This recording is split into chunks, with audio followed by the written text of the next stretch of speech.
Broadcasting live from the Capital OTB studios, this is Racing Across America with Seth Merrow. We'd like to thank Gulfstream Park for their sponsorship of this program and some of the other programming and events here at Capital OTB throughout the championship meet. The Gulfstream Park Championship meet runs now through the early April Florida Derby weekend, featuring high-quality racing throughout. Once again, we'd like to thank Gulfstream Park for their sponsorship.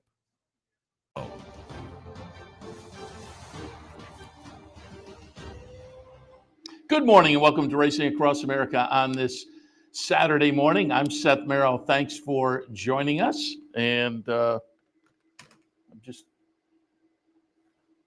feel like I'm hearing a little feedback there. A little bit later on the show, John Piassek from the Maryland Breeders. He's going to talk some of the Laurel Stakes. They have a really nice stakes card down at Laurel today. I say it all the time, about every 4 weeks down in Maryland. Great stakes action down at Laurel today is one of those days. So we'll talk with John and preview some of the stakes. Also, Howard Kravets will join us. He has the HHH Racing Podcast. I've had Howard on up at Saratoga. I've had him on the Saturday since Saratoga, touting his podcast, which is a lot of fun. You can check that out. Really handicapping centric. They typically take a look at some big stakes action a week ahead, toss out pick five thoughts, but it's a lot of fun to just hear some folks talk about the races and look at them and replays and whatnot. So wanted to get Howard on, because this week on the podcast, they took a look at the Oaklawn Stakes, and I thought it'd be a great opportunity to talk a little bit about those this morning. But B, Howard was at the NHC this past week, got to the Sunday action, and so scored himself a little money, and I wanted some thoughts on playing in the NHC and getting there and the strategy when you're there and whatnot, and just how much fun it is. If folks are maybe thinking, I'd like to try that, we'll get some thoughts on that. And Howard also on board Tapit Trace very early in his career, as it were. I know Howard has a nice future pool ticket on Tapit Trace, so I'd love his opinion on last week's Tampa Bay Derby victory by Tapit Trace. But we will start things off here early. This past Monday, the We Are New York Horse Racing Coalition, which involves some government types, local government folks, labor groups, New York racing constituencies, aftercare and trainers and breeders and whatnot.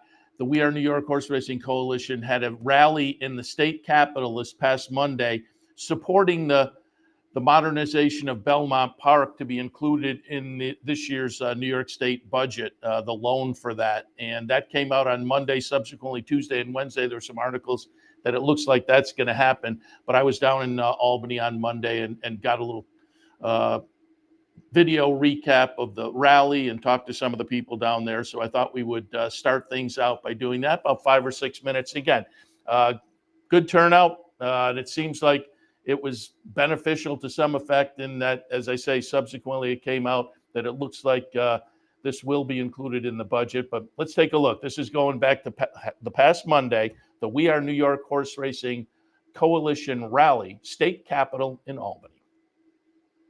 What do we want?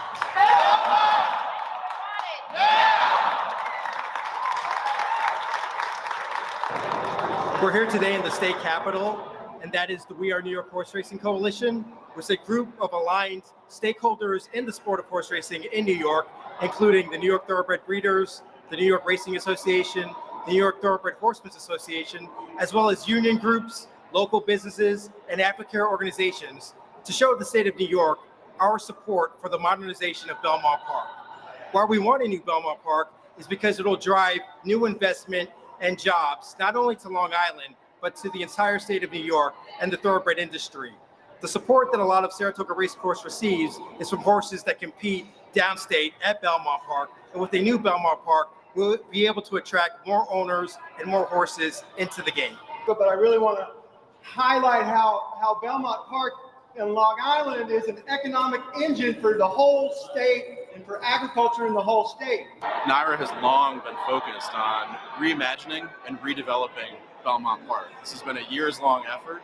In January, Governor Hochul, in her executive budget, proposed a $455 million loan to allow NYRA to complete this truly transformational project for Long Island and for the entire state. So we were here in Albany today, joined by about 125 representatives from the breeding community, the racing community, small business, a number of elected officials, to now encourage the legislature to support this proposal, because it means jobs for New Yorkers, it means economic development across the state. It's important for Saratoga, it's important for Nassau County and Suffolk County.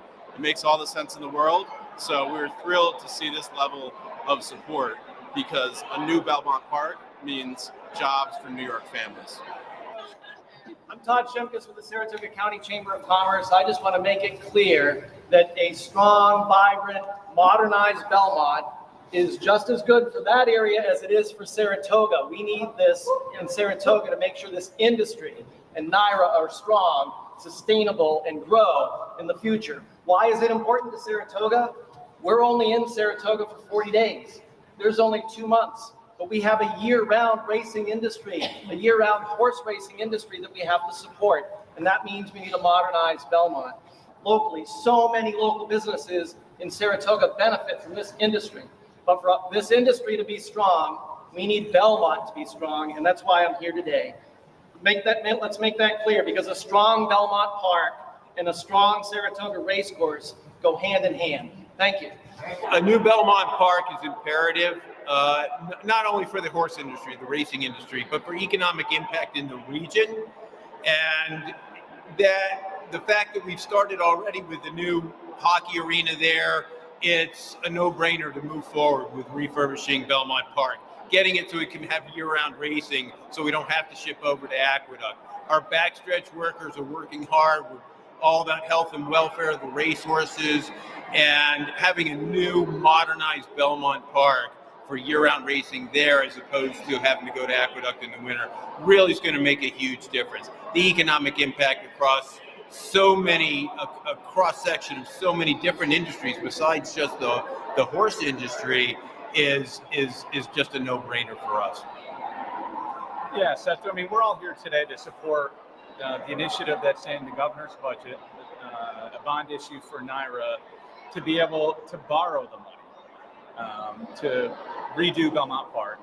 Listen, it's a beautiful facility. I've been here 38 years. I was born in New York. I'm a New York bred. So, you know, the trickle-down effect is huge, but it's an old, obsolete building. And the idea is to, as a company, to have 2 facilities, Saratoga, which is, in my terms, the jewel of racing, and then Belmont. And, you know, we've got the Belmont Stakes there. We'd love to get the Breeders' Cup back there.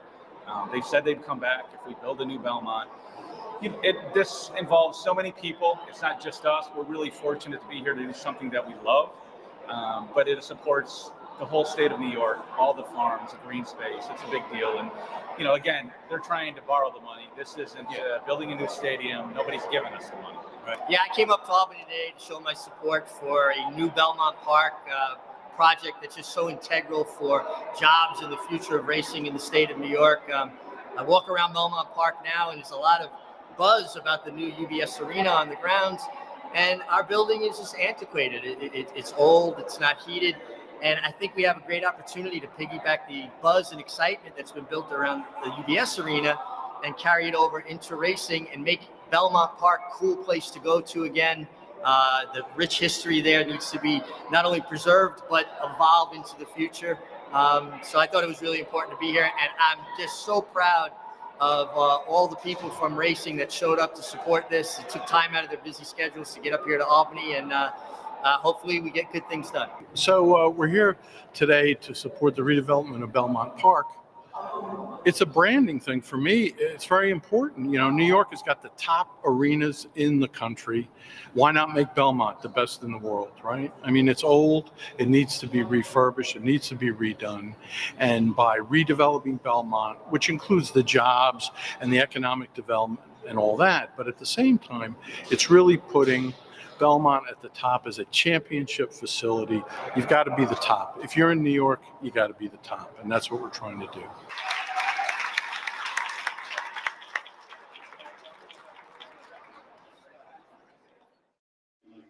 Welcome back. Yeah, so that was Monday, the We Are New York Horse Racing Coalition in support of the loan to modernize Belmont being included in the budget. And as I said earlier, subsequently on Tuesday and Wednesday, some news stories came out that the paperwork that is coming out of the legislature in preparation of the budget seems like that will be included. So good news for New York horse racing. And again, a nice result after the rally on Monday.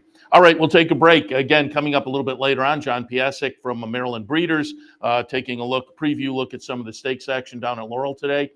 And next up, Howard Kravets from the HHH Racing Podcast.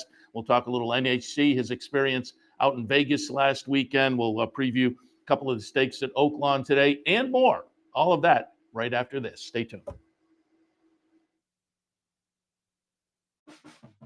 This is a championship meet. All the best jockeys in the world are here, and I'm excited to ride against them. You get to watch some really incredible, talented athletes out there. To us, it's a place to be in the winter. I love Gulfstream Park because of the racing. The palm trees, the beach is right here. The horse racing is some of the best in the country.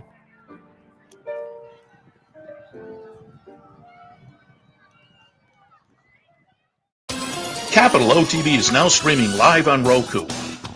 The RTN Racing channel on Roku lets you watch OTB TV live through your Roku device or your Amazon Fire Stick, rather than being limited to computers and mobile devices, which means you can now watch OTB live wherever you are. Simply open Roku, scroll to find the RTN channel, then click on OTB TV. OTB TV on Roku. Try it now. No matter where in the world you are, the excitement of wagering on horse racing is just a click away. You'll get live streaming, past performances, race replays, our virtual tote board, analysis and selections from professional handicappers, a simple, safe, and secure wagering platform, and best of all, you get track prices. CapitalOTBBet.com. Bet any place, anytime at CapitalOTBBet.com. And be sure to download our new mobile app from the iTunes Store or Google Play.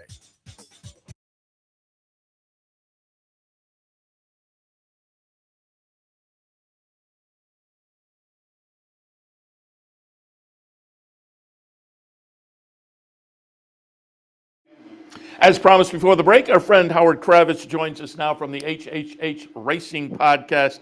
I tout it occasionally here because when I'm sitting at home, often at night, I'm doing my handicapping for really a couple of days ahead. But I'll pull up the HHH Podcast on YouTube and have those guys in the background. It's always a lot of fun and makes the evening move very quickly. And I thought we could talk a little bit about what their subject matter was this week with some of the Oaklawn stakes, but Howard was also at the NHC last week, and I'm just such a fan of that, which is called euphemistically the Racing Players Convention, and I think justifiably so. So we'll get some opinions on that. But Howard, good morning. Good morning. How you doing? Pretty good. Happy to have you on board. And let's start things out talking NHC. First of all, I'm curious, how did you qualify? So I qualified last year in 2022. I finished second in the Ultimate Betting Challenge, which is a $3,500 live money buy-in. Was my biggest score I've ever had, actually. So I finished second. And part of that prize pool that I received was a trip to the NHC and also to the BCBC. So I qualified last year, actually, for this year's NHC. Yeah, very, very good, very good. And again, I tell people to go to the podcast because, as I say, you had the handicapping podcast. Typically, you'll have a few podcasts during the week, and one of them was the recap, which was really fascinating. First of all, the BCBC you guys did, and I talked to you subsequently to that, and I've already touted the podcast where you had Marshall Graham, Drew Coatney, and Matt Miller on. Because it's really talking to contest players about contest play. That was fascinating. But you did much of the same this week with Kyle Roscoe and Matt Miller. Interesting to hear. And as you say, you're a BCBC player already. And it was interesting to hear the conversation. I'll let you talk a little bit about it. The NHC is a mythical bankroll. You essentially make your picks and you have a mythical $2 to win in place on the horse you picked, as opposed to the live money of the BCBC and those type of contests. Talk a little bit about that different type of contest and what the difference in strategy you bring to the table is. Yeah, they're very, very different. First of all, thanks for mentioning the podcast. If people go onto YouTube and they just type in HHH Racing Podcast, on our main page, if you scroll down a bit, we have a section that's called Betting Strategies. And we have many videos on there relating to just how to bet and not really handicapping, more about betting and ticket construction and contest play. And so this past, as you said, on Wednesday, episode 237, we had a show relating just to the NHC this past year and the last race. The big difference, obviously, Seth, is with the NHC, as you said, you're only betting $2 to win in place, which frankly I don't like as much. I mean, unless we go back to our teenage years, I mean, no one goes to the track and bets $2 to win in place, right? So I very much enjoy betting exactas, trifectas, doubles. With the BCBC, you can do exactly what that is. You know, you can do exactas, tries, doubles, but you do have to bet. It's real money. When you bet a $500 double, that's not miscall. That's actually your money coming out of your pocket. So it's a little bit more for the high-end players. It's a little more risky from that standpoint. And you can play chalk and win the BCBC if you feel strongly about it. It's very hard to play chalk and win the NHC. You have to find those value horses between, let's say, 5-1 to 15-1, and that's not easy to do. Fortunately, I was able to hit some 7, 8, 9, 10-1 shots last weekend, but it's really a completely different ballgame altogether. Yeah, talk a little bit about your days, because again, I once again I will tout that episode 237 from the other night with Kyle and Matt, and you showed the pages that kind of accounted for your hits on the 3 days, and it was for you a slow Friday but a very good Saturday that got you to the cut line to make it to Sunday, and you wound up walking away with over $15,000 in winnings. So congratulations there. But just take us through the 3 days. Yeah, thank you very much. I finished 43rd for $15,005. Friday, this was my first time at the NHC. I've played a lot of $2, mythical win place contests. It was my first time at the NHC.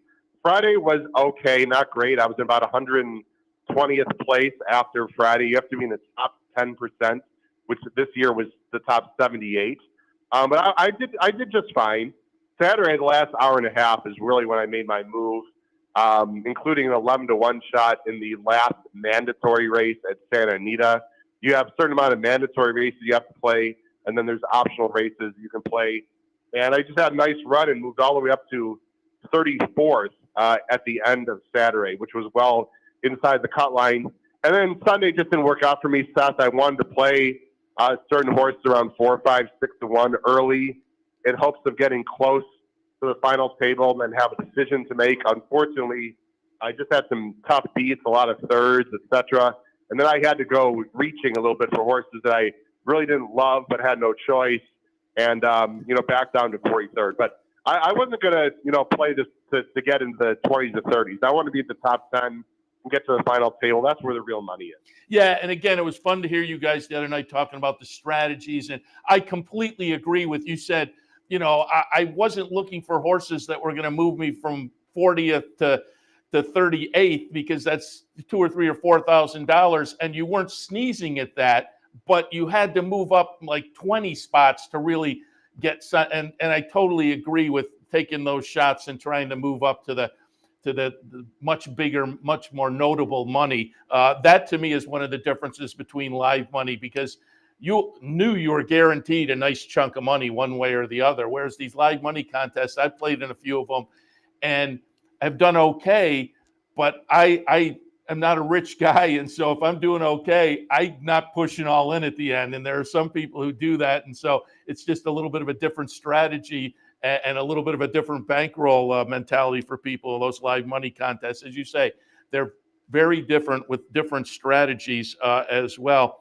Also, the other night I noted, and you can talk a little bit about it, because to me, we were out there covering the NHC, did it a couple of years in a row, about 3 or 4 years ago. And yes, it is like a horse players convention. This past weekend, there were 770 some people in the ballroom, all of the same mindset. And I think it's also kind of a friendly competition in that people are sharing ideas and whatnot and rooting along. And you talked a little bit about the other night about some of the people you met for the first time. Tom Rooney, we had him on up at Saratoga, and now the president of the NTRA. A good choice there, has Washington connections. But I had pulled up a picture he put on Twitter just a few days before he was on with me. He was across the street at the National Museum of Racing and walking around, and his family silks were on one of the jockeys out in front of the National Museum of Racing. So he's an interesting guy. You talked about meeting our colleague Steve Bick, and you talked about meeting up and sitting next to Matt Vadzbolgi, who, when we were out there a few years ago, we realized Matt was sitting right in front of us as we were covering it and moving up the leaderboard all weekend long. And he's a local guy from the Albany area, played hockey at Union. And so it was fun to hear that you were kind of matching wits and getting some ideas from Matt as well. You talked about Marshall Graham and Travis Stone. You seem to have been in a pretty good area. And I'm guessing with those names in there, you probably had to be near Paul and Duke Matisse as well. But just talk about the fun of being in the room with those kind of folks over the weekend. I mean, it was absolutely tremendous. It was the first time I'd met Matt. I knew him very, well through, hearing him in his contest play. We also had Scott Coles, who won the NHC in 2019 at our table. So they were really nice. I asked them some questions about strategy, not necessarily about handicapping, but about strategy. They were great. Also, Drew Coatney was at our table. And, of course, Matt Miller is an encyclopedia when it comes to live money play and money management. And we talked about that on this show from Wednesday, episode 237, because the last race was fascinating at the NHC. There were some decisions that I think some people would say were questionable. I mean, the big question is, do you go conservative and try to move up, 5,000, 10,000, or do you go for it with a horse that is less likely to win, but a chance to win another $40,000, $50,000? I'm more of a go for it kind of guy, Seth. I'm not rich, by the way. I'm a high school math teacher, so you don't have to bet your entire bankroll, by the way, in the live money tournaments of the BCBC. You just have to figure out what number do you want to get to and then bet accordingly, right? So you can bet a $5,000 exact instead of going all in, for $20,000 on a win bet, for example. So there are different ways to get there, but the room was awesome. People were very friendly. There are 750 people, Seth, watching the same race, right? So it's very much like OTB kind of atmosphere, and it really was a lot of fun. Yeah, OTB on steroids. It is a lot of fun. And as I say, we were out there a few years ago. I miss it. It's a lot of fun. I keep trying. I don't have the time to play as many contests as I would like, but I'd love to go out there as a player. I've told the story the last few weeks a number of times here. I played a contest online maybe a month and a half or so ago and wound up a frustrating second with a bad beat story. Otherwise, I would have been in Vegas myself as a player, and I'm looking forward to that opportunity in the future. And again, it's just a lot of fun. If people out there haven't tried contests, put it on your agenda. I think it tweaks up your handicapping. And again, I'll tell, going back to that, the episode that you guys did after the BCBC, I looked it up last night, episode 205. This week it was 237, and you hear some contest players really kind of very intriguing, the strategy and the gameplay and whatnot. And I think that can help your handicapping as well. So I tout that, as I always talk a little bit about your podcast when I get the opportunity. It's a lot of fun. I appreciate it. They do have a last chance on the day before, on the Thursday of the NHC. They do have a last chance competition. You should go there and see if you can get lucky in the last chance and then qualify for the next day's NHC.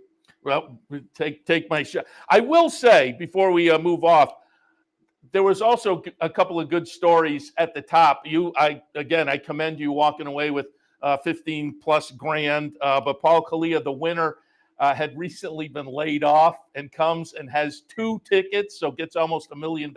He gets to the final table live with 2 plays. And Francis Bustani, I believe he's retired, but a dentist. And I know Bick had him on, and I talked to Bick last week, and he is a cancer survivor. And so they went 1-2, and Bustani, the first 2 days, was just out of his mind. So at the top of the panel as well, there were a couple of good stories, as there are almost every year. It's fantastic. I mean, what Paul did and what France did, I mean, Francis had to lead most of the way, like literally all the way up until about the fourth, midway through the final table. I mean, it's crazy. So, or maybe a little bit before that. But No, what Paul did driving out there, it's a great story. It's the first tournament he said that he had actually won, which is absolutely amazing. So there's great stories all over the place. There's people that play on, just casually. There's serious players out there. It really was a lot of fun, and I highly recommend it for anyone. But for me, the BCBC is really a better tournament because you're playing the way you're handicapping, the way you're betting is more like you'd be betting on your typical Saturday. So I just prefer it. But the MHC, the atmosphere was awesome. Yeah, it's a lot of fun. Again, highly recommended, and I will again tout contest play. And for folks who maybe aren't into contest play, and certainly up in our area, I think the low rollers at Saratoga is a great way to kind of get into it. And now Saratoga does that a couple times a week up here, so people should keep that in mind for this season up at Saratoga. All right, let's shift attention. In a few minutes, we'll take a look at those two Oaklawn races because, again, on the podcast this week, you looked at those, so I thought we'd dip into that. But first, I know listening to the podcast, you've been a Tapit Trice fan for a while now. I know you have a nice little future wager on Tapit Trice, and you were looking forward to the Tampa Bay Derby. Coming out of that, again, it was a visually impressive performance, but the buyer went backwards a little bit to an 88. I think the betting public got it right in the future pool last week. Forte was 3-1, and Tapit Trice wound up either 7 or 8-1, almost twice the price. So I think the betting public is probably about right given the performance. But again, given that you're high on the on Tapit Trice, and as I say, have a nice future pool wager, what was your takeaway last week from the Tampa Bay Derby victory? Yeah, I joked, Seth, on my show that I'm the unofficial president of the Tapit Trice fan club. When you bet a horse in the futures in early January, Seth, your goal is just to get into the starting gate, right? So I have Tapit Trice at 6-0 to 1 in the future. So I'm very excited that he's going to be in the starting gate. But you have to look at it objectively. There's a few things I want to say. First of all, it was his first time around 2 turns. Now, distance is not going to be a problem at all for this horse, but you still have to go around 2 turns. That's an experience. He also took dirt in his face for the first time, Seth, because on the backstretch, Tyus had to sort of angle out and go to the outside. He lost ground and was sort of climbing a little bit. So it was a real good experience. Now, he did regress a little bit to an 88. He's going to have to run faster. There's no doubt about it. But I love the way this horse closes. His stride is unbelievable. He's like a locomotive when he gets going. I'm not sure he's one of those stop and start kind of horses that's overly athletic right now. He's a little bit like Mo Donegal, but better, in my opinion. So he's going to need a lot of luck in the Derby. I hope he gets an outside post. The next race, Seth, the Bluegrass, is the one that's really going to tell me personally what kind of chance he has in the Derby. He's going to stretch out to 1 1/8. The turns are a little softer. And I expect him to make a forward move. If he runs another high 80s, low 90s buyer in the Bluegrass, I'm going to become a little more skeptical. But distance is going to be his friend. He's in unbelievable hands, as we all know, with Fletcher and Saez. And he's going to get the distance, Seth. Do we know for sure that a horse like Practical Move, who's not a practical joke, is going to get the mile and a quarter? I mean, you figure Forte's going to get a distance, but we don't really know yet. So I love that you know that he's going to get the distance. He's going to run all day, and he's going to come with the run. The question is, he's going to get lucky enough, and is he good enough? But he's very, very talented. There's no doubt about it. Yeah, I'm right with you on assessing last week in that first time around 2 turns, stepped into a stakes race, and so it won't surprise me at all to see him move forward. I'm envious of your future bet wager with that one. All right, let's shift our attention now and take a look. Again, your podcast this week, the Handicapping Look, was looking at some of the Oaklawn action. A couple of nice stakes down there on this Saturday afternoon. Let's start out looking at the Whitmore Grade 3 event, 6 furlongs the trip.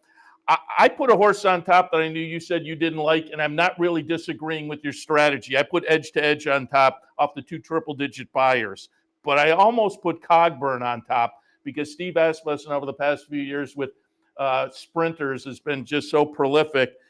But those two and some others in here with the early speed may knock each other out. And I'm going to pull up the replay from the King Cotton going back to January 28th. Gunite, a Steve Asmussen sprinter, wins, but running second to number 1 Tejano Twist, a horse I know you like in the race this afternoon. and the pace scenario may fall into his lap. Give us your thoughts on the Whitmore. I mean, on paper, and how many times do we say this, right, Seth? On paper, this sure looks like there's a lot of speed. You got edge to edge with the early 1:23 pace, time form pace figure. You've got Empire of Gold with a time form early U.S. pace of 1:18. And then you have Pirate Rick with a 1:26 on the outside, early time form U.S. pace. So on paper, it sure looks like there has to be a lot of speed. And so edge to edge, you mentioned, who's 4-1 morning line, has 102 and 100 in his last two buyers. But if you look, and I use DRF Formulator, there are blue coded pace figures, which means he was running in slow paces, which is obviously a huge advantage for someone who has a lot of early speed. I'm against edge to edge in this spot. So Tejada Twist, I think, is the most likely winner. He's 3-1 morning line. He's going to come running. He's got the most consistent figs, and he's going to get pace to run into. The horse that I'm absolutely fascinated with in this race is the number 10, Morello, at 15-1 for Asmussen and Flavian Pratt. Now, I know we don't have too much time, Seth, but if you look at this horse, you know, he was very good last year. We all know as a 3-year-old, won the Gotham very well. He was a little inconsistent. If Steve Asmussen thinks he is a late running sprinter, who am I to say that he isn't? He's never run in a race with a very fast coded pace figure. He's going to get a lot of speed to run into. I think he's going to come running like an absolute train. At a 10-1 with Pratt in a race where I don't like the favorites, I say why not? I'm going 2-10-9. I'm using the 9 if you mentioned Cogburn in third. But I think Morello is the price play of this race. I like it. All right, let's move on to the Essex Grade 3 event, mile and a 16th for the handicap division runners. I'm going to take a little pop with Classic Causeway. Scratch the other day, has some early speed, has been recently on turf. But boy, I look at the last couple of workouts down at the fairgrounds, and I wonder if this horse just doesn't have the ability to maybe steal it on the front end. I think Silver Prospector is interesting. But you like a horse in here, and I'll let you talk a little bit. We'll pull up the replay, Gulfstream Park from February 5th. Charge It, who is a talented runner for Todd Pletcher. Charge It's the number 6 horse and wins here by a length and a half, but running second, number 7, Vittorio. And I know you like Vittorio a little bit this afternoon in the Essex. Talk about your thoughts in the stakes race today. Yeah, I'm chalking out a little bit in the Essex. I am going a 2-10-8. Vittorio ran very well as a new acquisition for Bill Knott, coming from the West Coast. That was his first race. We watched the replay. It was his first race in almost a year, and he faced Charge It, who's very good. Although Charge It did come back and lose, but he still ran well in that race. I'm just looking for a fresh face. This is a 5-year-old by Go Zapper out of the Smart Strike mare for Stone Street. Kaleem Shah's the owner. I think this horse is just on the come. I realize he's got to show it to us again, but I think Vittorio's going to sit a great spot. Classic Causeway is very interesting. He's had a weird campaign, Seth. I don't know if you like him more on dirt or turf, but he has a chance to wire the field. I've never been a huge fan of this horse going 2 turns. I think he might be better shorter on the dirt or maybe even on the turf. So I don't know what to do with Classic Causeway, but I like your pick. He's 15-1. I'm going to go with Vittorio, and I'm going to go Last Samurai, who's very consistent. I'm not being very creative in the Essex today. Perfectly okay. And again, if folks want to know a little more about you and your co-hosts put together Pick 5 tickets, again, they can go look up the HHH podcast from earlier this week. I will again tout your co-hosts as well, Paul Halloran, who we see up here at Saratoga, working with the Saratoga Special guys, Pete Visco as well. And before we let you go, we got to wrap things up now. But I'll let you tout your Power Picks package as well, because I get a look at that every week. You guys are really on a tear. You give out some picks. Your co-host typically will give out some pick plays as well. And you have a great section that parses out some trainer stats every Saturday. So talk a little bit about the Power Picks, very reasonably priced. How can people learn more about that? Yeah, the Power Picks this year the ROI is close to $3, Seth. We're rocking it out. If you'll go to Patreon, go to patreon.com/HHH Racing Podcast. Again, patreon.com/HHH /HHH Racing Podcast. Seth, it's only $4 every Saturday. In fact, I just sent it out to you, so you should be getting it very soon.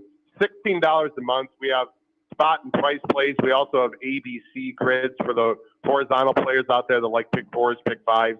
It's extremely inexpensive, and it's very profitable. Highly recommend it. Again, you can go onto our website also, hhhracingpodcast.com, and you can find out information about the Power Picks there. But it's through Patreon. Highly recommended. People have been cashing for the last 2 years throughout Power Picks. And just as you were talking, I pulled up the website, so I'll remind people it's just what you saw on the screen, HHH Racing Podcast. All the information about the podcast and the Power Picks are there. And or just before I let you go, I gave the guys in the control room a couple of shots from Twitter, and we looked at it, some of them earlier, the ballroom, and there was you and Matt Miller watching a horse race. That was the ballroom Friday, Saturday, and Sunday. And then you tweeted out, for folks who don't know, you're also a high school math teacher, and you had this shot of the classroom, which you said you took the red eye on Sunday night, made it to the classroom on Monday morning. So I congratulate you there for the quick turnaround to get to class on Monday. I'm dedicated, but I'm not going to lie. That was a rough turnaround, Seth. I was extremely tired for a few days, actually. But, yeah, I enjoyed my job and had to rush back. You got to do what you got to do, Seth. Yeah, very good. Howard, always appreciate the visit. Again, tell people to check out the podcast. The Power Picks are always giving out good info as well. And, again, congratulations on last weekend and placing in the tournament. And we'll talk again. Thanks a lot, Seth. Really appreciate it. Good luck to everyone in the NCAA tournament because I had Arizona to the Final Four, so I'm out. Well, there are a lot of people out, but it's been fun to watch. Always is. Howard, appreciate it. Take care. Thanks. Bye-bye. Howard Kravets, again, the HHH Racing Podcast. You can find it on YouTube. But again, just go to their website, and it takes you to all his various ventures, hhhracingpodcast.com. We'll take a break. John Piassek from Maryland Thoroughbred Breeders. We'll talk a little Laurel for this afternoon right after this. Stay tuned. What if there was a way to become a better horse player, to have a better knowledge of the game, to be more successful? What if there were a way to take what you've learned, what you know, and make better decisions, better choices? In horse racing, knowledge is a powerful tool. Race results and replays, past performances, and live streaming, wagering from all your digital devices.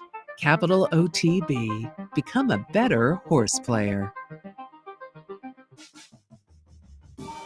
This is a championship meet. Yeah. All the best jockeys in the world are here, and I'm excited to ride against them. We back. And you get to watch some really incredible, talented athletes out there.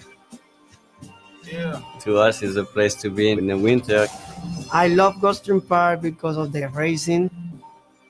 The palm trees, the beach is right here. The horse racing is some of the best in the country. A lot of good horses come out of here. And if you want to go to the next level, Gulfstream Park was the place to come. I remember the first time I came to Gulfstream, it was like this big fairy tale place. All the history. And all these great horses, trainers, jockeys. It was everything that I ever dreamed of.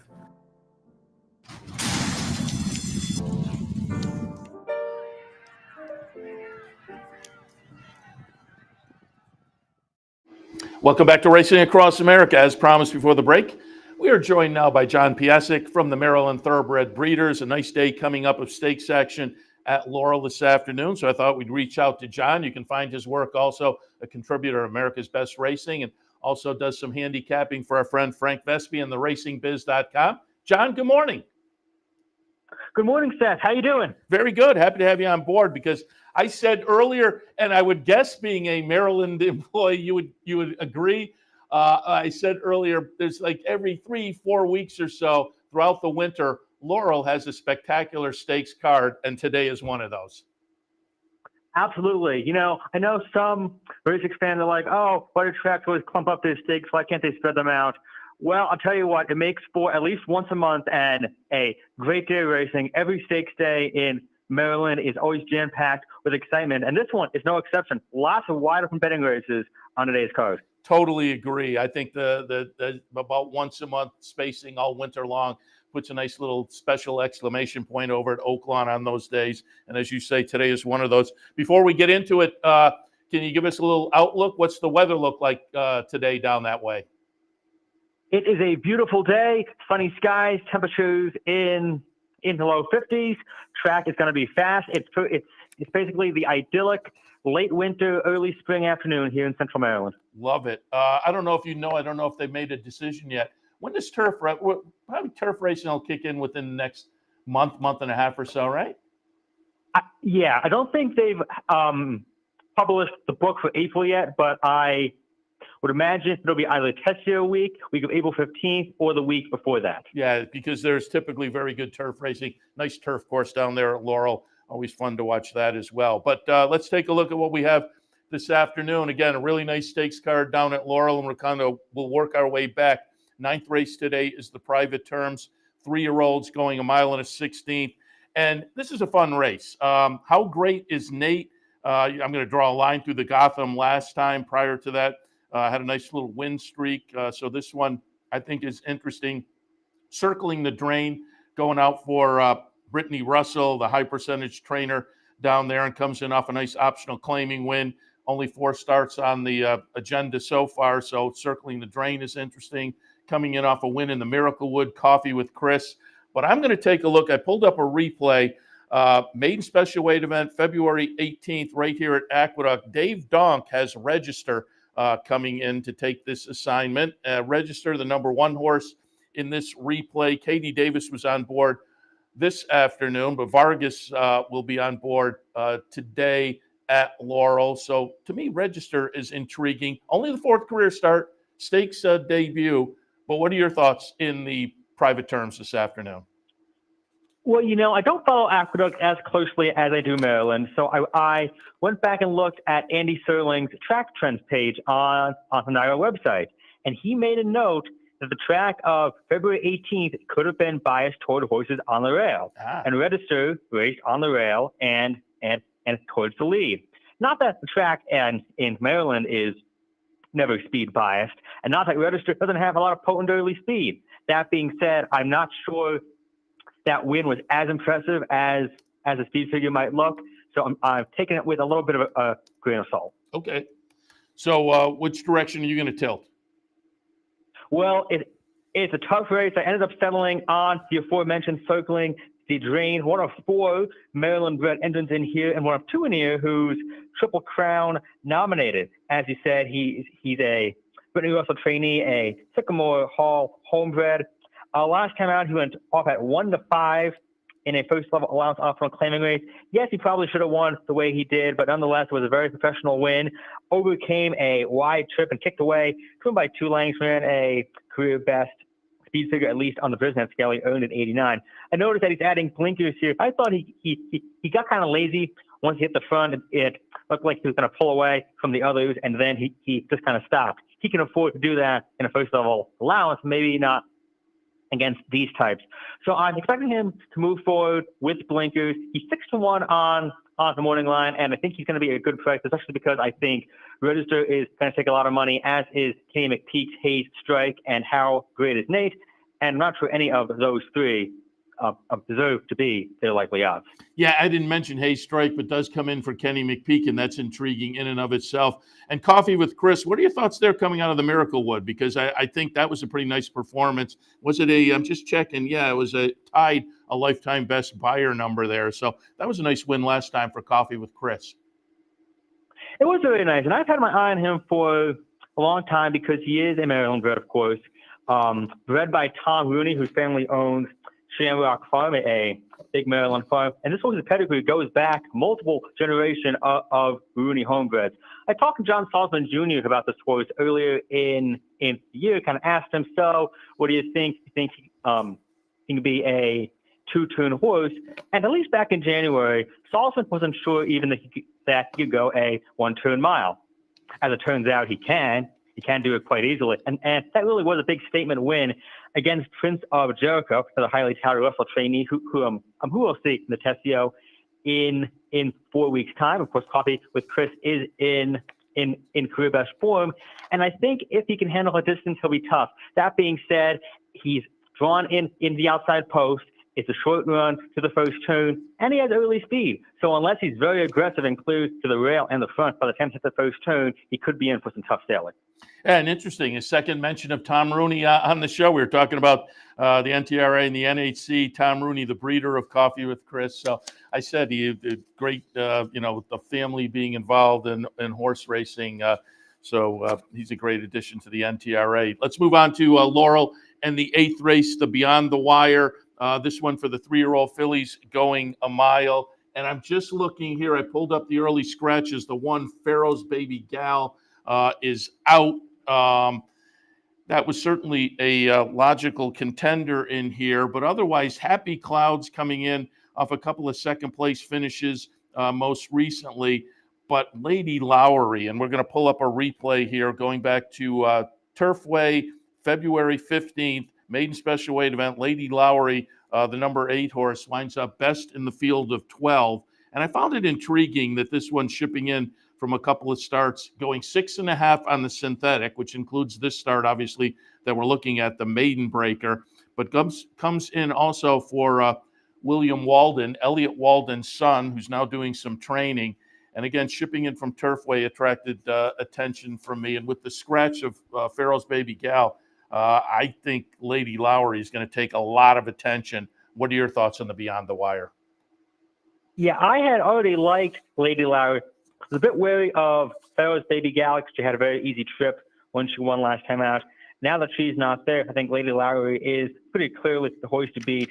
As you said, ran very well at Turfway last time out, got the good trip, kicked away, and I think that trip is going to play well on this 1-turn mile. Also, I think it's interesting, Jack Gilligan, who's based at Turfway Park, is coming in for this mount. I don't think he would do that if he didn't think that this filly was the real deal. So that's a big plus in my book with her. I know you mentioned Happy Clouds earlier for Anthony Ferrier and Arnaldo Bocachica. These two, especially when they team up, have had a fantastic Laurel Park meet. Of course, those two always potent at Charlestown, but whenever they come here, their horses merit attention. Happy Clouds has never really gone beyond 6 furlongs, raced at 7 furlongs once at Churchill last September and didn't do too much. So I'm a bit wary of her going beyond 6. That being said, she's in great form. She's ran 3 great speed figures, one going away 3 starts back, 2 starts back, ran a game race while extremely wide throughout and lost to Tappan Josie, who came back to win a stakes at Parks last week and was entered at Aqueduct in their stakes today. Then Happy Clouds just missed last time out after a similar wide trip. I think she's at least worth a look at a decent number. Yeah, and I will say Cairo Sugar, the New York bred coming in, again, based at Parks, but coming in off that New York bred stakes race, stakes win. Cairo Sugar, interesting to me in here. I think her job is going to be a little bit easier now that Pharaoh's Baby Gal is not in here because both of them had early speed. And now that Pharaoh's Baby Gal is not there, I think there's a better chance of Cairo Sugar being able to get to the front if she breaks well.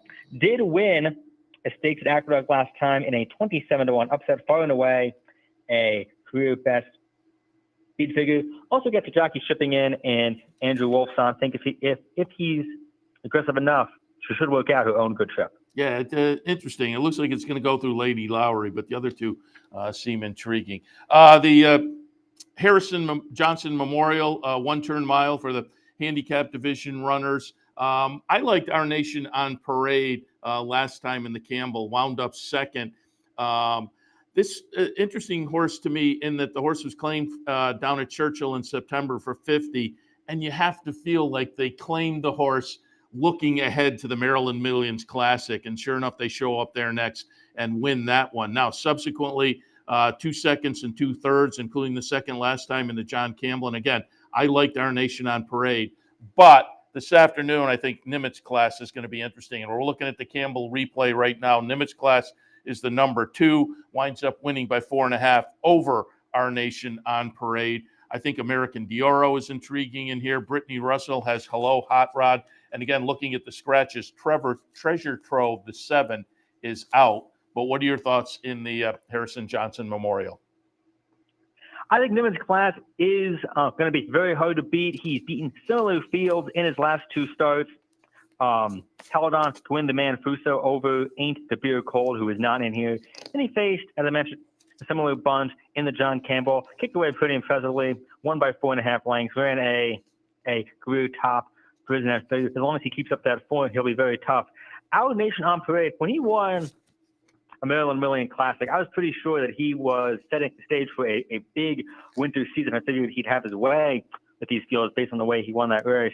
And, he's been getting a lot of checks. He's in the board, but he just is not winning. And really, without excuses a lot of the time. I'm not quite sure. Unless Nimitz Class really takes a backslide, I'm not sure if Our Nation on Parade can get the job done. That being said, if you still believe, I think you'll get a much better price than he's been going off. He went off at even money or less 3 straight times and lost every time. I know you alluded to Hello Hot Rod earlier. This is a half sibling to Hello Beautiful, the 3-time Maryland Million champion. He won a Jimmy Wingfield at Aqueduct 2 years ago. And when he won that race, I figured he had a future as a nice sprinter, but he was sold not long after that. And since then has had kind of an up and down career. He spent a lot of last year in the Midwest and in the Great Plains. Rejoined for Brittany Russell Barnes, recently made his local return in an open allowance in a very nice field, which included American Hero, who won that race, and Zabra Cadaver, who was in great form against top flight allowance horses. Hello Hot Rod, we had a solid race that day. Broke on top, set on a long, loose lead, held on gamely late, and finished 3rd. Now that he's had some time to get acclimated to the track, if he shows that potent early speed, he could be a bit tougher to catch this time. Yeah, I agree with you about Our Nation on Parade, too. When you mentioned the Maryland Millions, it looked like, this horse may be okay throughout the winter. And still winds up a clever claim, given that right off the claim wins the Maryland Millions, and then a couple of seconds and a couple of thirds. But that win in the Maryland Millions made you think, this horse may be destined for a couple more wins this winter. We'll see what he does this afternoon, however. All right, let's just quickly take a look at the 2 restricted stakes as well. 6th race today is the Not for Love at 6 furlongs.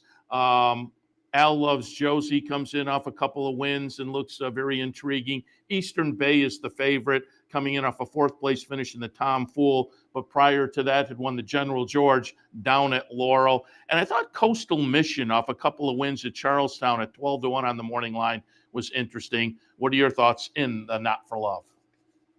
Well, I was very excited to bet Al Loves Josie. Unfortunately, he was scratched, as was Always in a Hurry and Back in the Woods. The latter 2 will be in an open allowance tomorrow. And that makes Eastern Bay's job much, much easier, because if he shows up, he's going to win. He's much, much classier than these. Won General George very impressively 2 starts ago. Didn't run badly from the Tom Fool last out. In fact, on the percent scale, he ran a career best figure. He just might have been a bit outclassed. Will Humphrey, he and Eastern Bay have great chemistry, and Will gets back in the saddle. If Eastern Bay shows up, he's going to be tough. But I do like your idea about Coastal Mission, a West Virginia bred son of top Maryland stallion Great Notion. He's done his best work at Charlestown, but does have a win on this track. What I like about him is he has a lot of speed, and Al Loves Josie was one of the main speeds, and he's not there. The only other confirmed speed horse in this field is Odin's Lucky to Be, kind of a cheaper, inexperienced horse drawn his inside. I think if Coastal Mission could outkick Odin's Lucky to Be, he could prove tough to catch on the inside. And I think he's at least worth using underneath if he hangs around maybe and gets 3rd or 4th. Yeah, keep my fingers crossed that we're somewhere in the neighborhood of that 12-1. I'm not sure, given, as you say, the scenario playing out now. 5th race today, the Conniver, the 7 furlongs for the Fillies and Mares. It looks like it's between Always Wanted or Response Time. They both come in good form. But again, in this race, if I was going to play around and look for something clever, My Flicker, I think, is a little bit interesting, also seeming to come in good form. Your thoughts in the Conniver? I think Response Time is pretty clearly the one to beat. I had a spot actually penciled in my mind for her for a long time.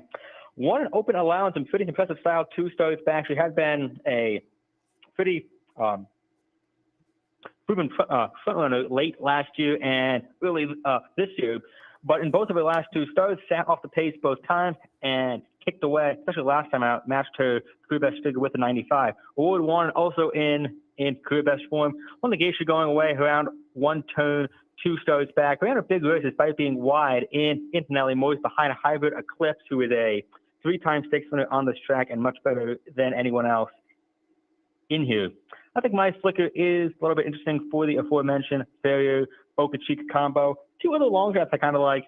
Number 8, Summer Odds is fantastic closing speed. Just missed behind Get a Barrett, who's won 3 in a row on this track. Think she could fly late and get a slice. Number 5, Marvelous, won a Maryland Million. This staff started handicap also from the back of the pack 3 starts ago. Goes second off layoff here and gets Jamie Rodriguez in the saddle. He's a leading jockey, and he won 7 races yesterday to match the all-time Laurel Park record. So we know he's in good form right now. I'm glad you mentioned that because I had that in my notes and I hadn't gotten to it yet.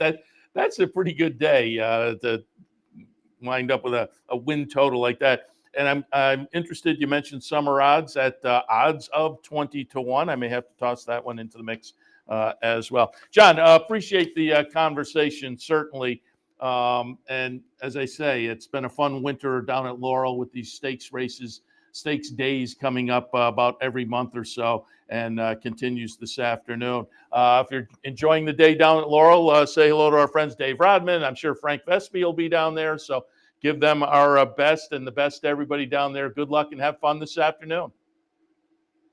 Thank you, Seth. I can't wait. Appreciate it. John Piassek, again, from the Maryland Thoroughbred Breeders, looking at a little bit of the nice stakes day today down at Laurel Park. All right, top of the hour, so we'll wrap things up for this edition of Racing Across America. I'll be back in about an hour and a half or so with OTB Live for a Saturday afternoon. Don't forget, here at the Clubhouse Racebook, over the next couple of days, we will do College Hoops Madness. We have the squares. Put your name on one of the squares if you're matching up the scores. And typically there are multiple games you'll be looking at with those scores. You get to spin the prize wheel. And as I say, Thursday and Friday, 3 people wound up with $100 vouchers as the prize wheel was paying off big the last couple of days. So come on down and join us. You can grab a little lunch at Fridella's. They have some specials tied into the college basketball action over the next couple of days. So you can come down, grab a little food, little fun, hoops and horses the next 2 days here at the Clubhouse Racebook, 711 Central Avenue in Albany. But otherwise, as I say, OTB Live, back in about an hour and a half or so. I'll take a look at a little Aqueduct, some Gulfstream, and a little Oaklawn later on this afternoon, as well as it should be a fun Saturday afternoon. Hopefully you've enjoyed a fun morning here on the network with the handicappers report earlier and Racing Across America. We will be back, as I say, in just about an hour and a half, lunchtime-ish. I hedge because I hop in usually after the NYRA pregame. But given the timing with Gulfstream and NYRA, I may jump in a little early and give the first couple thoughts for Gulfstream and then let the NYRA pregame show run and come back after that. So I hedge my bets a little bit, lunchtime-ish on a Saturday afternoon for OTB Live. But wish you good luck this afternoon, and we'll see you then. We'd like to thank Gulfstream Park for their sponsorship of this program and some of the other programming and events here at Capital OTB throughout the championship meet. The Gulfstream Park Championship meet runs now through the early April Florida Derby weekend, featuring high-quality racing throughout. Once again, we'd like to thank Gulfstream Park for their sponsorship. You're watching OTB TV, a service of Capital Off Track Betting.